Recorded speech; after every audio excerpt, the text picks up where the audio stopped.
नमस्कार, एडु inspire channel में आप सभी का स्वागत है। प्रिय छात्रों, समास की इस कड़ी में आज हम चर्चा करेंगे तत्पुरुष समास की। जैसा कि आप जानते हैं, हमारा जो समास है उसमें हमें किन बातों का ध्यान रखना होता है। हमेशा अर्थ के अनुसार उसको पहचानने की कोशिश करनी चाहिए। संज्ञा सर्वनाम शब्दों से ही समास होता है, क्रिया शब्दों से नहीं होता। पहले शब्द को पूर्व पद और बाद वाले शब्दों को उत्तर पद कहा जाता है।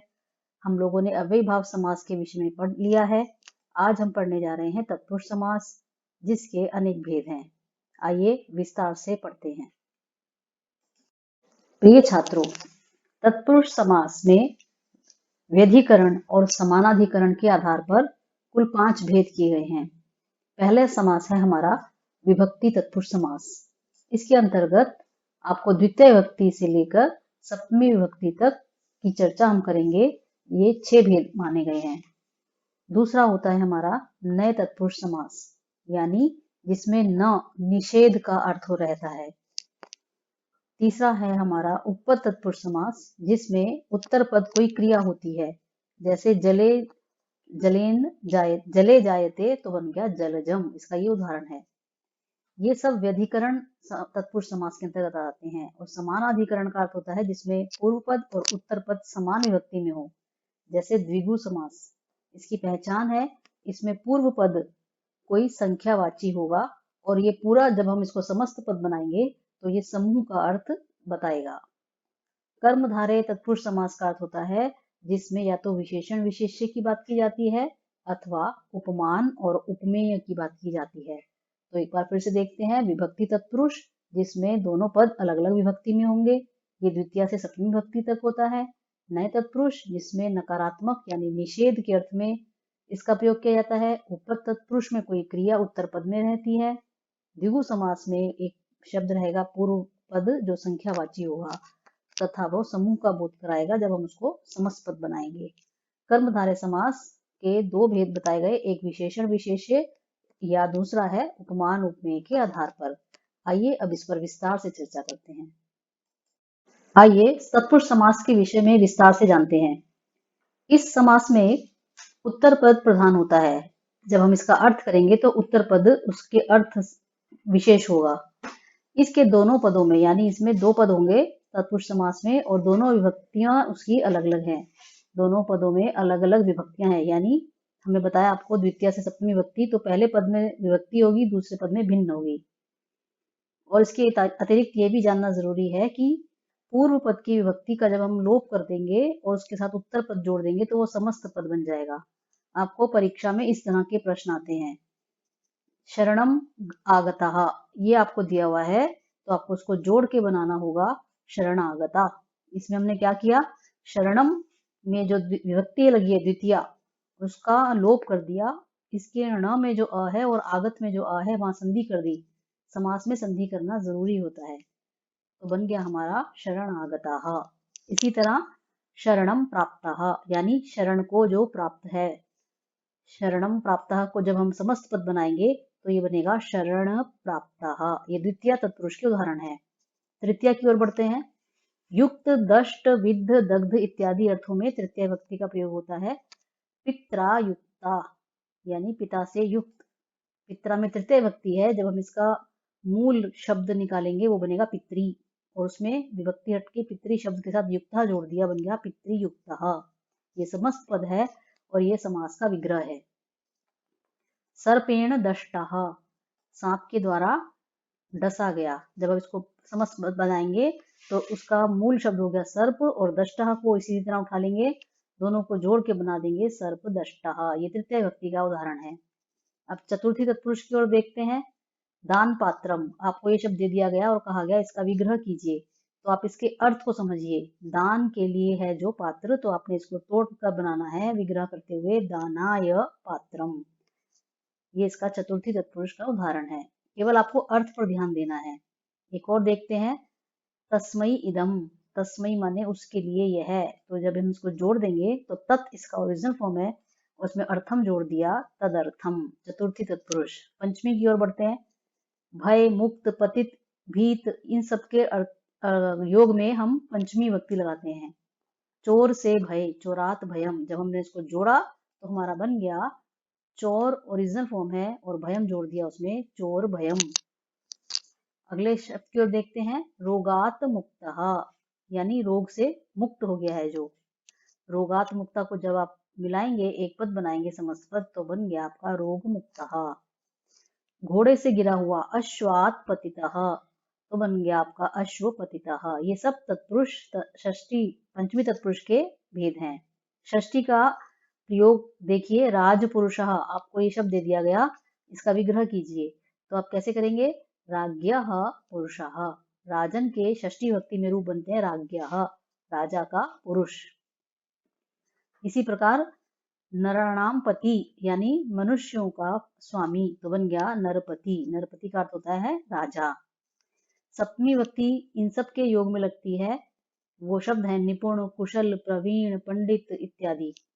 जब आपने इसको अलग अलग किया तो आपका बनेगा युद्धे निपुणः, युद्धे में सप्तमी विभक्ति लग गई, और निपुणः जोड़ने पर समस्त पद बनाने के लिए आपको विभक्ति हटानी है बीच की और बनाना है युद्ध निपुणः, यानी युद्ध में निपुण।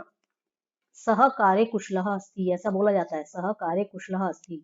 तो जब आप इसका विग्रह करेंगे तो मीनिंग आएगा, अर्थ आप निकालेंगे, काम में कुशल, वह काम में कुशल है, तो काम में कहने के लिए सप्तमी का प्रयोग करेंगे, कार्ये कुशलः। अर्थ के अनुसार आपको विभक्तियों का प्रयोग करना है। आगे बढ़ते हैं, नए तत्पुरुष आपको मैंने बताया नकारात्मक अर्थ में होता है, ना कहना हो यदि हमें, जैसे धार्मिक शब्द है, वह धार्मिक है, वह धार्मिक नहीं है, तो अधार्मिक कैसे बन गया, न लगाकर, न धार्मिकः इति अधार्मिकः, इसे कहते हैं नए तत्पुरुष। अगर बाद वाला शब्द व्यंजन है तो न लगेगा, और यदि स्वर है तो अन लगेगा, ना नहीं, अ नहीं, जैसे न आदि, तो बनेगा अन जमा आदि, क्योंकि ये आदि शब्द स्वर से शुरू हो रहा है, तो स्वर के आगे अन लगाना है और व्यंजन के आगे केवल अ लगाना है। सुख ना सुखम, तो बन गया असुखम। ये थे हमारे तत्पुरुष समास जो व्यधिकरण के आधार पर है, यानी जिसमें प्रथम पद और पूर्व पद उत्तर पद की विभक्ति अलग अलग है। अब हम आपको बताते हैं ऐसे समास जो समान अधिकरण वाले हैं, जिसमें पूर्व पद और उत्तर पद समान विभक्ति में रहेंगे। पहले का नाम है कर्मधारय। कर्मधारय का अर्थ होता है जहां कभी कभी विग्रह पदों में पूर्व पद विशेषण होगा जिसका, और उत्तर पद होगा विशेष्य। ध्यान रखिए, इसमें भी दो पद हैं और दोनों में एक विशेषण होगा और एक विशेष्य। एक और इसका भेद है, या तो पूर्व पद उपमान होगा और उत्तर पद होगा उपमेय। ये उपमान और उपमेय क्या होता है अभी आपको बताएंगे। पहले विशेषण विशेष्य के उदाहरण देखिए, जैसे हमें कहना है विशाल है, विशाल पेड़, विशाल वृक्ष, जब इसको तोड़ेंगे तो हम बनाएंगे विशालः वृक्षाः, यानी बड़ा पेड़। मधुर फल है, मधुर फल को कहने के लिए हम लिखेंगे मधुरम फलम, और समस्त पद में बन गया मधुर फल। ये है एक विशेषण और दूसरा है विशेष्य। जो उसकी विशेषता बताता है वो विशेषण होता है, जिसकी विशेषता बताई जाए वो विशेष्य। सुंदरः पुरुषः, जब हम इसको समस्त पद बनाएंगे तो विसर्ग हटा देंगे, विभक्ति हटा देंगे बीच की, और बना देंगे सुंदर के स्थान पर सुपुरुषः। एक और इसका मैंने आपको बताया उपमान उपमेय क्या होता है। उपमान होता है जिससे हम तुलना करते हैं, और उपमेय होता है जिसकी तुलना की जाती है। जैसे घन श्यामः, घन किसे कहते हैं, घन का अर्थ होता है काला, बादल, घन का अर्थ है बादल और श्यामा का अर्थ है काला। काला है वो कैसा, घन की तरह, बादल की तरह, तो इसमें इव का प्रयोग करेंगे आप, इव माने की तरह, बादल की तरह काला, घन इव श्यामः, घन श्यामः। एक और उदाहरण देखते हैं, चंद्रमुख, चंद्रमुखम हमें कहना है तो हम क्या कहेंगे, चंद्रमा के समान मुख, चंद्र इव मुखम। नरसिंह, नर कैसा, शेर की तरह, तो इसमें इव पीछे आ गया क्योंकि सिंह हमारा उपमान है, हम किसकी बात कर रहे हैं, मनुष्य की, वो उपमेय है, नरः सिंहः इव। तो ये कर्मधारय का उदाहरण है। एक हमने देखा विशेषण विशेष्य और दूसरा हमने देखा उपमान और उपमेय। समान अधिकरण ही एक और भेद है जिसका नाम है द्विगु। की पहचान है, इसका जो पूर्व पद होगा वो संख्यावाचक होगा, संख्या वाला होगा, और जब इसको समास पद बनाएंगे तो वो एक समूह का अर्थ देगा। ये आपको बता दिया गया है। इसमें प्रायः विग्रह करते समय षष्ठी विभक्ति का प्रयोग किया जाता है, और जब इसको समास पद बनाया जाता है तब उसमें नपुंसकलिंग एक पद एक वचन का प्रयोग होगा। हमें कहना है सप्त दिनम, यानी 7 दिन। इसका विग्रह क्या होगा? 7 दिनों का समाहार माने समूह।